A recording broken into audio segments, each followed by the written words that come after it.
Hello, this is Chuck Shelton of Albemarle Ciderworks in North Garden, Virginia, and you are listening to Cider Chat. Going up.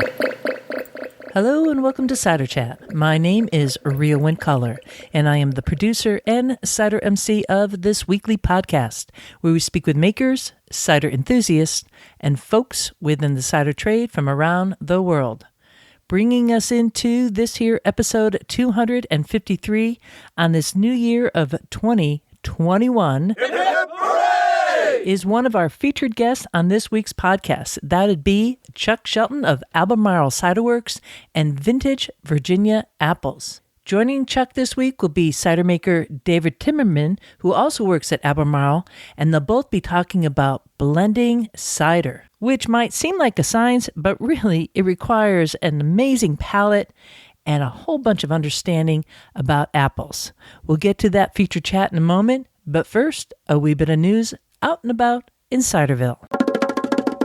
If you're listening to this here podcast, then I have a pretty good hunch that you are into cider news. You want to stay in the sphere that's relevant, getting good ideas, and just be connected. I mean, that's so important in so many ways.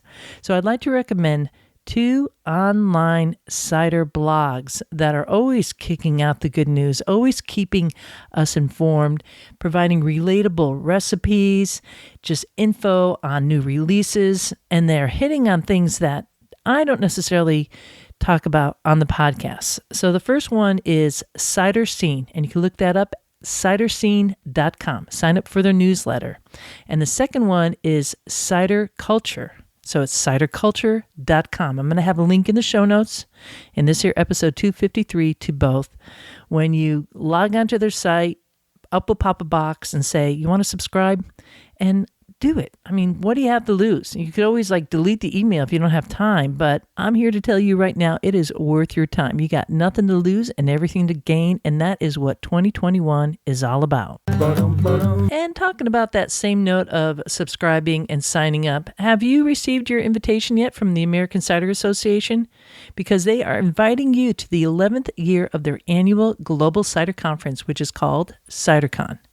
This year is taking place February 3rd through the 5th, and they're taking advantage of the opportunity to debut a virtual event that's going to be adapting many of the beloved CiderCon traditions to a virtual landscape.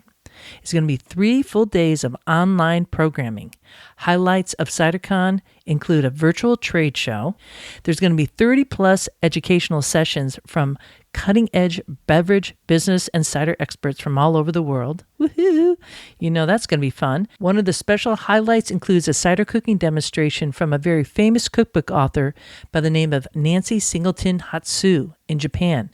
And of course, my buddy Lee Reeve of Insider Japan, he's hooking her up with some local craft ciders, and she's incorporating those into her cooking, which celebrates artisan Japanese culinary traditions. I mean, I'm just mouth-watering thinking about that. There's also a cider making track that has lots of great topics, including a session on carbonation, canning, blending, and a session being moderated by me, Rhea Windcaller, on fermenting with quince. I'm actually recording that workshop this week to prepare it for CiderCon, and I'll be telling you more about that in upcoming episodes. Tickets are just $95 for all American Cider Association members, and there is a bulk pricing available. But just because you're not a member doesn't mean you can't join. And definitely, if you're a cider enthusiast, you could also sign up too. Just visit ciderassociation.org. And one more note about all this, you should know about Cider Summit. I've talked about my buddy Alan Shapiro for a while, and he and his team at Cider Summit are putting together a special tasting kit to celebrate CiderCon, and they'll ship it directly to you. And they have a special online virtual event taking place during that week also. So, man.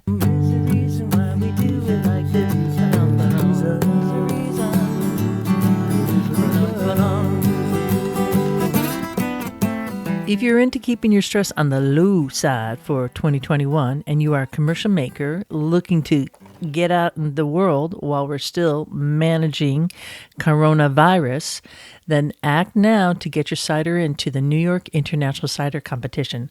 That's going to be taking place on February 21st, and you have till the 19th of February. But, I'll talk about stress. You don't want to worry about that.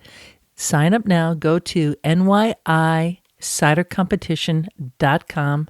You could register, get all the fine details, and then you could go into your little bottle room or your can room and pick out the most prettiest bottle, wipe it down, make sure the label's correct, hold it up to the light, and sing praises to the goddess Pomona, and ship it off to the judges, who are retail buyers, and they're the folks that really determine whether the cider is at the price point and going to hit the market at that kind of mass market level, perhaps, or at that high-end restaurant, perhaps. There are all kinds of buyers in this judging competition, which really makes it unique. Again, go to nyicidercompetition.com. And now it's time for the Q&A with Fermentis. And once again, we're going to be hearing from Kevin Lane and talking about whether or not Fermentis has liquid or dry yeast. And what's the difference anyways? Hello, my name is Kevin Lane, and I'm the Technical Sales Support Manager for the Americas for Fermentis. That's a very interesting question. Fermentis actually creates a lot of liquid yeast in the process of creating dry yeast, but we do not sell liquid yeast at the moment. The reason behind that really isn't for us to have more headache or more complication to the process, but rather that we really want to provide the healthiest, the best yeast that we can to the end users. And the best way for us to do that is for us to have a very shelf-stable product. So the reason that we go through the drying process is to really preserve the health of the yeast coming right from our propagation, which is extremely healthy because we're able to control everything in the process with an entirely dosed propagation system. We control the sugar concentration below 0.5%. Really, there's very little, if any, alcohol produced. And it's fully aerobic with mineral and vitamin dosing as well. So each propagation is really tailored to the yeast strain. And then we take the yeast right from that extremely healthy point during propagation, and we go through the drying process, which is multiple steps, each reducing the moisture content a little bit every time, because you don't want to go right from liquid yeast to cooking the water out. So we do it step by step, carefully removing the water from the yeast, and end up in a dry yeast product at the end, which is going to be somewhere between 94 and 96.5% dry matter. In fact, there is such a low amount of residual water left, and it's all bound water molecules, that it's okay to freeze our dry yeast in the package. You can put it into a freezer, let it freeze. Nothing negative is going to happen because there's no free water molecules to crystallize. But when it comes to what's best for cider, I think that decision is up to the end user. Obviously, working for Fermentis, I would say that the dry yeast is better for cider, simply because it's so much easier to use. There's no need to revitalize it in a propagation or a starter.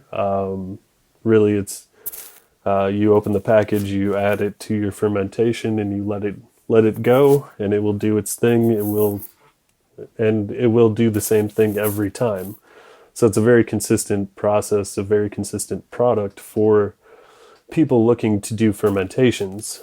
And that's really the reason why we go through the drying process, is to create this stable microorganism that is really easy to use, and you can expect the same results every time you use it and not have any difficulty with really revitalizing or building the yeast health or viability back up. And you should never have concerns about vitality, how the yeast actually performs either. Thanks, Kevin. That was really informative, the difference between liquid and dry yeast. And I love the idea that Fermentis is drawing out the liquid so that they really are able to deliver to the makers a yeast that has a lot of vitality and shelf stability over the term and transport to your cidery, your basement, your home, wherever you're doing that, and then into the apple juice to ferment. That's pretty cool. Next week, we're going to be talking about whether you should rehydrate your dry yeast in water or perhaps apple juice. So stay tuned for the Q&A with Fermentis next week. So if you want to find out more, you want to get some Fermentis yeast, go to Fermentis, that's spelled ferment and then an IS at the end, .com. It's time now for our feature presentation on blending. Blending is a key part of cider making. It can take place at the pressing of the apple juice prior to ferment or after the cider has finished fermenting. Knowing when to blend is not something you can learn from reading a book because it is not a strict science. To blend requires a fine palate, a developed nose, and a bounty of apple knowledge. Makers are much like chefs in a kitchen. They both may be following a recipe, but the final product is reliant upon their own palate and understanding of the ingredients. Michelin Star chefs don't happen overnight, right? Neither do fine cider makers. For this episode in blending, I wanted to hear from Chuck Shelton of Albemarle Ciderworks and Vintage Virginia Apples. Chuck credits Tom Burford, who we lost in 2020. He was a champion of heirloom apples and a close friend of Albemarle and the Shelton family. He also credits Ben Watson, author of Cider, Hard and Sweet, Histories, Traditions, and Making Your Own, and it's now in its second edition. And Peter J.Hatch, who's an apple author, professional gardener, and historian in the restoration care at Thomas Jefferson's Monticello. Let's now all grab a glass and join this chat with cider makers Chuck Shelton and David Timmerman at Albemarle Ciderworks. If you don't know anything about cider or what makes cider fruit, it helps to have somebody lead you into it. And I think we had that.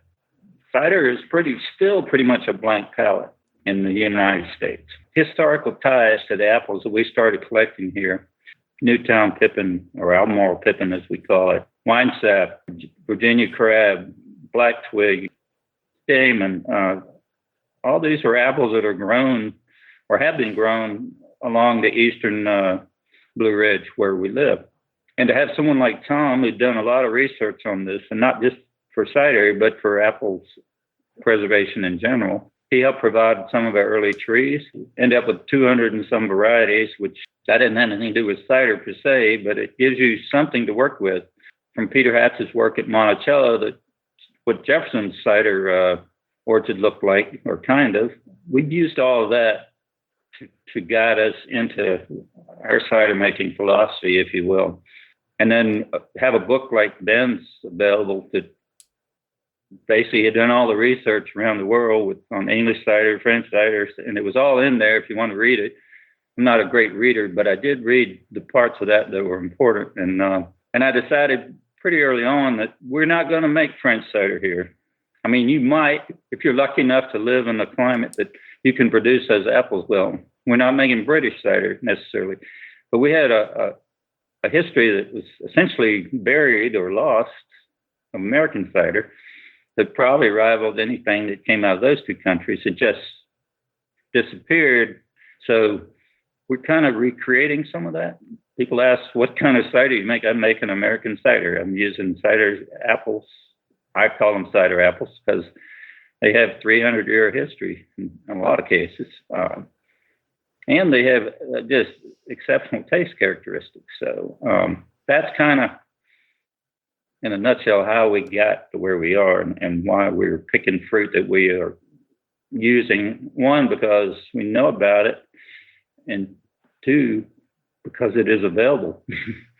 That's the other key. I mean, if you don't have the apple available, nobody's going to make anything from it. So we're pretty fortunate that some of the orchards have come along, and at kind of our request, there's been some background work done on it, but there's some cider fruit, what I call cider fruit, historic heirloom cider fruit. It's being produced in our local orchards, and that's what's feeding into Virginia cider right now. And some out-of-state ciders, because if the market is there, they'll be able to market the juice outside the state of Virginia. It's still in its early days. This is in the last 5 or 6 years that's happened, but where we got into where we are right now. So. I think that's a good overview. I hear a lot about Southern apple varieties, and that's a big growing interest. And, the folks that you're mentioning, Tom especially, really contributed quite a bit to that. So was that part of the cidery early on, was looking at of course, right, specific to your zone and to your region? That's kind of like a wise approach for anyone to take to begin with. Yeah, I would say this, though. We weren't looking at Southern as a source of the apple. There are some that are overlooked, and they're not being grown very widely. And I don't know if they've ever been grown that widely, but yes, there's ample room for expanding our apple repertoire from just varieties that originate in the South. But Newtown Pippin is from New York. Harrison is from New Jersey. Winesep may be from New Jersey. It might be from Virginia. It's from somewhere in the mid-Atlantic. At this point in the conversation, Chuck was noting an author by the name of Downing, and the full name is Andrew J. Downing. He and his brother Charles were both horticulturists, and there is a book out of 1845 called The Fruits and Fruit Trees of America. And in that book, it talks about the best location for growing apples to be between the Mohawk River to the north and the James River to the south. Well, someone has already proven that we're good back then. So, right. So that's your basis there, and that historical perspective. I think that's really good info for people kind of starting out and thinking about an orchard. Kind of look what people are already doing and look within your zone, and not try to reinvent the wheel. So you started there, and then moving forward on blending, because you're starting at that apple tree, and then you want to get it into a bottle. So what are the steps that you're taking there? What's the process? Can you kind of run us through that a little bit? We don't do any real quantitative testing. We don't measure. We measure with our mouths. We're qualitative testers, if you will. We taste the apple in the orchard. And we know some from history, but some of it we can taste it in the fruit. When you taste it off the tree and you know it's ripe, that's when you want to pick it, or just before it gets ripe, so it doesn't rot in storage. But so we know kind of what apples we want, and we kind of know when they're supposed to ripe. Well, that's all over the book now because of global warming and stuff. It's kind of hard to pin it down, but we rely on the orchards that we buy from to pick them when they're ripe, and we're trying to pick them here when they're ripe. And there's all kinds of things that influence that. If you know there's a big windstorm coming, you've got to get them off the tree, or if they're falling. Some people want them off the ground, but when you get apples off the ground, you got to do something with them right away. And I noticed one of your questions was, do we store apples? Yes, we absolutely do. We have 2 cold storage now, and we rely on other orchards to hold them in cold storage and we can get them. And then we've got a pretty good cold storage volume here ourselves. So yes, we do essentially sweat the apples, sometimes on purpose, sometimes just till we can get to them. So things that will hold in storage longer and maybe get better, they get pressed later. So we're looking at all of that, but again, it's kind of qualitative. And that's best I can tell someone.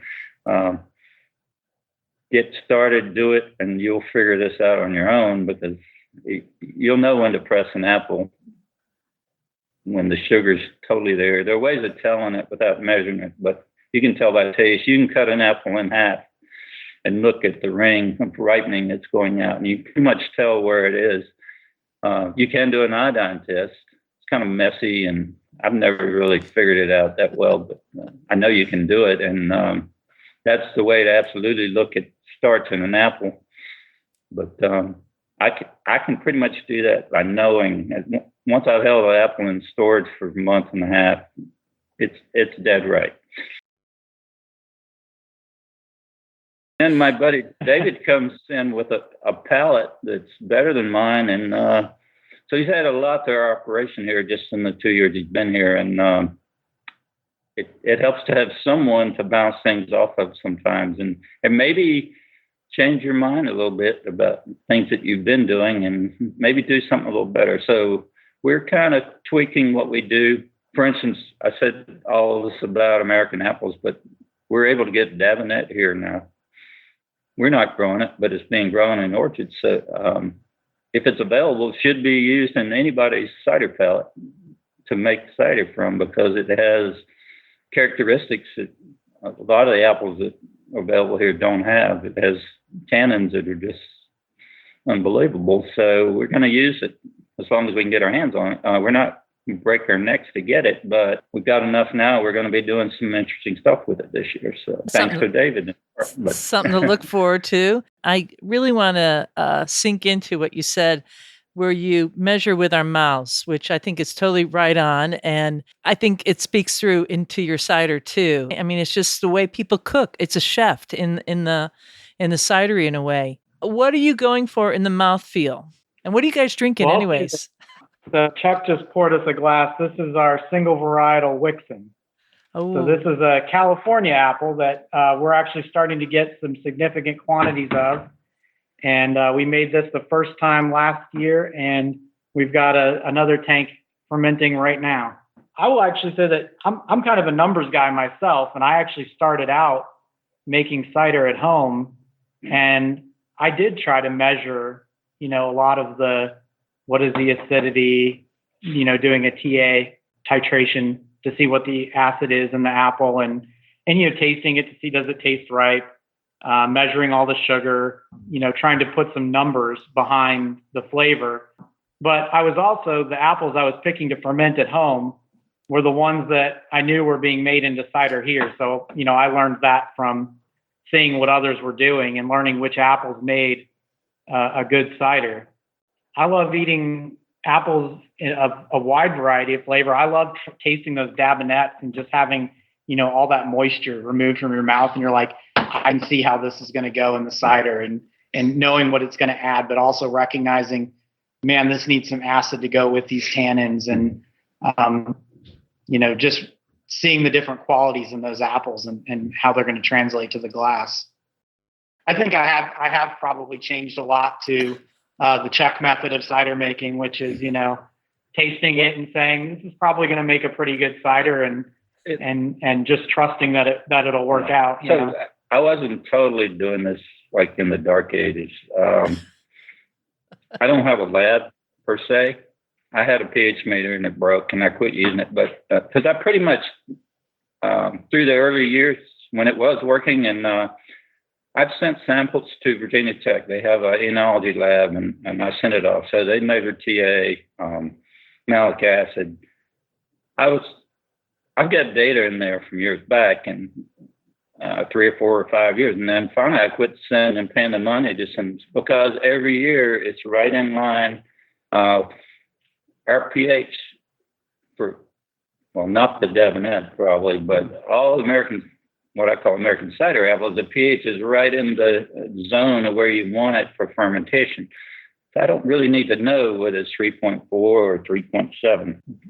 I just know that it's in a fermentable place where that's a recommended range for juice. Let's talk about your single varietal ferments. And are you, when you're approaching them, you're talking about the wine sap, are you using a base cider at all with that? No, it's 100%. 100%. The only two that aren't 100% are Arkansas Black and Black Twig right now. We have done 100% Black Twig, but that apple hasn't been caught on as far as other orchards growing it yet. We may have enough to do a single variety Black Twig this year. We're sitting on right now, and I will do that. Arkansas Black just didn't have the acidity, or the TA was real low. So you're doing everything at the press. You've kind of gone out into the orchard, bit into the apples, tasted it, and then during the press, you're throwing in the different varieties, and they all ferment in the beginning. You don't blend them in afterwards necessarily, for the most part. say Hughes crab, for example. It's great. A single variety. We use it to blend in another cider. Ripens in August. Has tons of water core that doesn't store well at all. Has to be pressed usually by the end of September, early October, the latest. Or you're going to lose that fruit. You're going to lose the quality, and it splits and dries out, and you get less juice out of it. So you have to do something with that. Usually it gets fermented separately. Okay. We got 2 tanks. One was going to be a single variety, and the other one's going to be blended. The blend that we use that in primarily is 1817. That's our tribute to William Cox. If you read William Cox's book, the finest liquor he ever tasted was a blend of the crab apple with Harrison and West New Jersey wine set. I stumbled on that years ago, and that's when I first had the opportunity to make that. I did. The proportions are immaterial, in my opinion.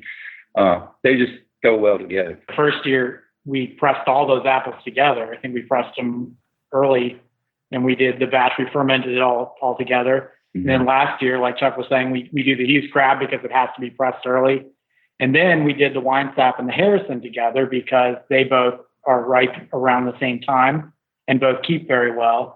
And then we could choose how to blend those 2 different batches together afterwards. We were tasting and trialing, like, how much of this one do we want versus the blend of these 2. Although I struggled because the blend of those 2 I thought was such a good cider, I almost didn't want to put anything in it. But we joked about calling it 1816 instead of 1817. But we ended up blending them all together, and it really does make a fantastic cider. We don't know what proportions William Cox used when he made that cider.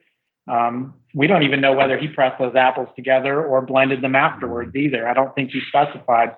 He just said that it was a great blend, and we've made it for a few years now, and it's had different characters in it every year. One year was just this intense pineapple and tropical fruit flavor, and in other years it's been a little lighter. And then I think last year's was more of a guava, character to it. So they do make a good cider, and I think we're still going to be learning every year when we make it. What do we want to put in it, and what yeast do we use? I mean, that's a whole other aspect of blending. Sometimes we can do single varietal tanks with 2 different yeasts and then blend those together afterwards, and you get different characters from that as well. But part of it's expediency. Yeah. We do things because it's expedient to do. And I've talked with Jocelyn Gazelka about this. You may know her. She used to work for Diane Flint. She's a winemaker from down in Patrick County, Virginia. And she says, if I'm going to do something like add tannin or add malic acid, something, which I don't do, but if I did, you should do it pre-fermentation so that it gets blended into the mix better. It's like I've done a malic acid addition after the fact. To me, it tasted chemical. It had a chemical feel to it. And she said, and I believe the way around that is, if you're going to do that, and if you know enough that you're going to need it, put it in pre-fermentation and let it blend in, and it'll get assimilated better into the mix. But if I had apples of equal ripeness from Hughes, Harrison, and Winesep, I would blend them all at the press. Anybody wants to try that, the Hughes is not going to store long enough, because you're picking the other 2 apples a month or almost 2 months later. And if you hold your Hughes that long, you're going to be sorry. So do you do all your pressing in the fall, and then that's it, or like into the winter? I mean, we're in December now. You're not pressing all year round. Is that correct? I've pressed all the way into July. Again, that's because of logistics. You have to have a tank to put it in. So it's been in cold storage. You will, at some point, start losing characteristics and quality of fruit if you hold it long enough. But you can store Pippin and Gold Rush up to a year. We've done it. I don't recommend doing that. If you're going to press it for cider, do it when it's dead ripe. And for Pippin, that's probably sometime between January and March. Gold Rush, you can hold easily in the spring and press it. and the characteristics are still there. So we kind of line them up how we know they're going to store, and that's when we press. And we're not aging them in storage necessarily. We're preserving them till we can get to them. But last year we pressed, the last one was at the end of April, I believe, and that was Gold Rush. Mm-hmm. And then we're getting more efficient, and it helps to have someone like David, because I was getting behind, and there's a lot of cleaning that goes on, and bottling that has to happen, and things get in the way of actually producing cider. Right. So it helps to have more than one person and a good person.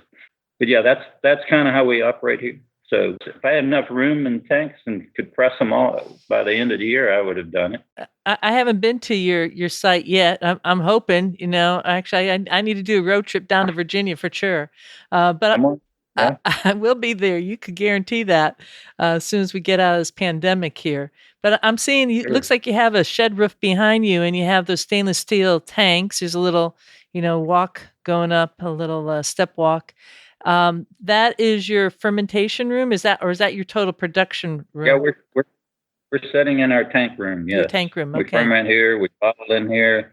And we store a bunch of cider. You can't see that, but it's right over there. And I'd like to have it all sold and out of here, but it's just sitting there, and it only moves like molasses, but and it keeps happening. So we keep adding to the stock, but we're trying to temper our enthusiasm. But this is where it happens. This is fermentation. The press room is right on the end of this building, and we have 6 fermenters, and we have one.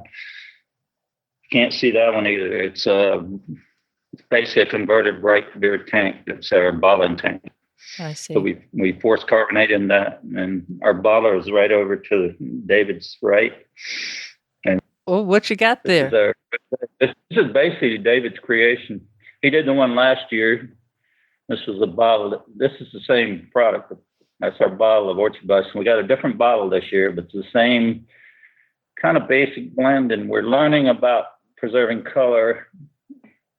So that is a blend. It's done in the press because we want the red fleshed apple separate, and we're adding a few things into them to give it acid. Well, they all have acid. Those apples are just rich in acid, but they don't detract from the color, and like Doggo adds a little pink to it. So we're trying to get as pink as possible in that cider and preserve it. So cool. And it's not easy. So yeah. So to talk about blending of that's also another blend that's somewhat of a blend of necessity, in that I literally find every red fleshed apple I can get my hands on to put in there, and they all have good acidity and they all have good cider qualities, but we can't afford to do we just want a little bit of this or a little bit of that.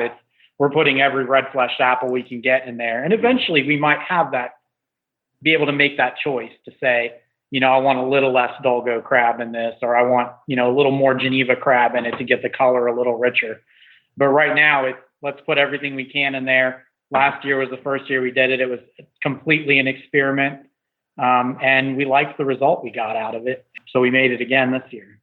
I've been to like Steve Wood up at Farnham Hill, and he's brought out, honest to God, like beakers for his blending. So I'm sensing no beaker stuff. This is our beaker. I see. Yeah, Chuck but I holding up the understand glass. why they did it. Well, one, he had Nicole working with him. She's like David. She has a palate that's second to none, I think. And I don't have that. They told me they shut their cold room down, and they put their cider tanks in there just to keep them from freezing. Right. And they're in a completely different situation. But if you're going to mix those and you want to test them, you got to do that. And if they soar the same and they ripen in the same time, then you can do that. Mm-hmm. There's nothing wrong with that. He makes great cider, so I'm not going to argue with him. No, absolutely. Right. Absolutely. I was wondering, with David, you kind of coming from like a home cider maker into a commercial operation, what's been the biggest change for you in terms of blending and what you've learned from working with Chuck? I actually wasn't doing that much blending at home either. I was kind of following Chuck's lead. I mean, I started making cider after I started drinking cider from here. And so I started making cider using a lot of the same apples because they're widely available in our state. And, I tried to do some of that careful blending of, I lined up a bunch of little bottles and I put cider in there, and we were doing, a little bit of this, a little bit of that. And I didn't often love the mix that I was making better than I loved the individuals. And maybe that's because we love those individual variety apples so much that we then hate watering them down with the characteristics of another apple. So I don't know that I've changed all that much. I think, loving the cider that Chuck was making here led me to want to work here. And so, and I love the single varietals that we produce here. Let me make no mistake, David made cider at home, but he is not a typical home cider maker. David was just shy of being a commercial cider maker in terms of what he put together and his equipment. And he went after the good apples. So, and they were available to him, but no, he's not turning out a weekend project in the garage. He had a chiller and some tanks with carbonating capabilities. And I know there's all different levels of home cider, but yes. Well, do you guys look for something in particular for each of your ciders? Like if Claude Jacquelin was, talking about blending, he'd be looking for like sugar, acidity, tannin, and then he looks at like nutrient level for like a slow ferment. Does any of that like factor into your tasting? Are you, because we don't really have high tannic apples necessarily, but you're using Dabinet now, so that's different. I'm looking for the acid. And we just had one, a great one from Eden. If you haven't tried Belle de Bastille. Oh, I haven't had that, but she has great ciders up there. That's fantastic ciders. Yeah. If you use a great apple, you're going to get, that's what it takes to make a good cider is a great apple. Yeah. It's been said by a lot of other people besides me, but it's just the truth.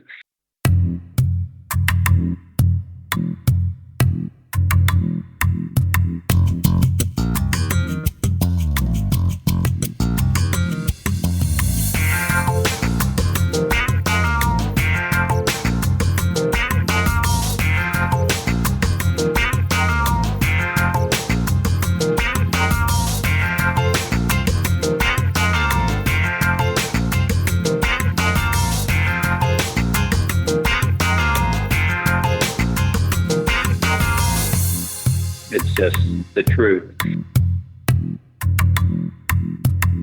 When Chuck speaks, I listen. I just adore this guy. He was one of these people straight out of the box when I was rolling out Cider Chat who donated some money to the podcast just out of the blue. I'd never met him or anything. And then I had the opportunity to meet him at CiderCon in Chicago. I guess that was in 2017.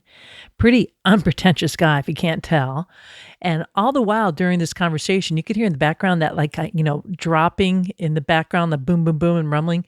That was he and David sitting in the cider house trying cider, sipping. I mean, that whole family down there is really something, and we are all the luckier for it. I love how he kind of creates that category, American cider. He just owns it and not doing it in a like an egotistical way. He just owns it because it's 100% authentic and real. If you have not had any of their ciders, highly recommend it. In fact, I toasted New Year's Day with a bottle of Gold Rush. A couple days after this recording that I did with them, all of a sudden this box arrived at my doorstep filled with 6 bottles of Albemarle Ciderworks, and talk about hitting the lottery. Jeez, I'm crow. There was other swag in there, a nice bottle opener and some decals. I was floored, and then a thank you note. So, beautiful people, check out their cider and take these tips to heart around blending. I mean, David is this outstanding guy too. He traveled with me to Normandy, France on a Totally Cider tours that I led back in 2018. I've gotten to know him over the years. He, like Chuck, also became a patron of Cider Chat way before, he was doing anything commercially. Just outstanding people. So we are all the luckier for that. And, I know they're not alone because you are one of those outstanding people too. And we're all flying into 2021, holding each other in our arms and just looking forward to success. Because when you're thinking about success, there's no time to consider failure. And with that, I leave you here. This is Real Wind Caller signing off for now. Looking forward to seeing you in Ciderville.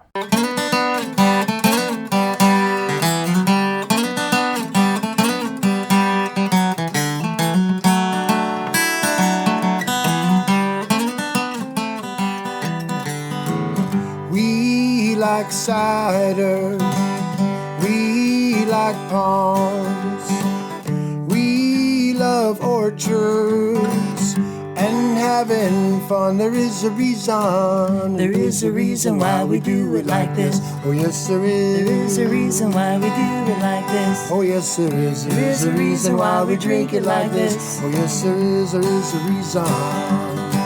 We like walking through the orchards, dancing in the streets, smelling all the blossoms, kicking up our feet. We like cider, we like palms, we like orchards, having some fun. There is a reason why we do it like this. Oh yes there is. There is a reason why we do it like this. Oh yes there is. There is a reason why we drink it like this. Oh yes there is. There is a reason. We like walking through the orchards, dancing in the streets, smelling all the blossoms, kicking up our feet. Oh yeah. We like cider. Oh yes we do. We like palms. Oh yes we do. We love orchards, having some fun. There is a reason why we do it like this. Ba-da-da-dum. There's a reason why we do it like this. Ba-da-da-dum. There is a reason why we drink it like this. Ba-da-da-dum. Ba-da-da-dum. We like walking down the orchards, dancing in the streets, smelling all the blossoms, kicking up our feet. Oh yeah. We like cider. Ba-da-da-dum. We like palms. Oh yes we do. We like orchards, having some fun. It's just the truth. Yeehaw!